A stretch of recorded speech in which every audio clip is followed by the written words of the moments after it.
Και γεια σας, εδώ είμαι ο Τζακ και σήμερα αποφάσισα να σας δείξω τις εφαρμογές που έχω στο τάμπλετ μου. Δεν μου το ζητήσατε, αλλά αποφάσισα να το κάνω μόνος μου. Για να ξέρετε, τραβάω με το Mobizen, αν το βλέπετε.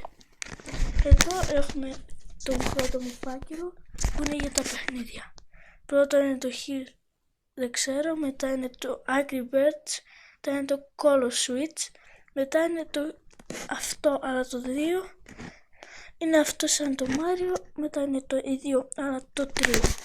Μετά πάμε εδώ στις Google εφαρμογές, γι' αυτό ο φάκελο λέγεται Google, το Google φυσικά, το email, οι χάρτες, το YouTube, το Google Brain, μουσική play, TV και ταινίες και TV, αυτό δεν ξέρω πώς λέγεται, φωτογραφίες και Google. Ξανά, αυτή η εφαρμογή είναι για να μην κολλάει ιού στο τάμπλετ σας.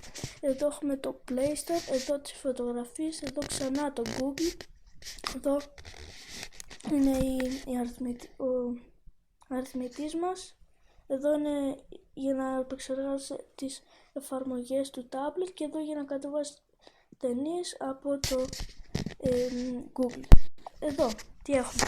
Πάλι τον αριθμητή, εξερευνητής, επαφές, ημερολόγιο, λήψεις, μουσική play, πρόγραμμα έργο, λόγια, ρυθμίσεις, ταινίες και TV ξανά, φωνητική αναζήτηση, φωτογραφίες ξανά και ξανά, χάρτες ξανά, το Angry Birds ξανά, αυτή η εφαρμογή ξανά, το Google ξανά, το Color Switch ξανά, αυτό δεν ξέρω, το Star που σας είπα, το email είναι αν έχετε κάνει σε κάποιον YouTuber like, μπορείτε να το γράψετε comment και θα βγει εδώ μέσα αν έχει κάνει το βίντεο.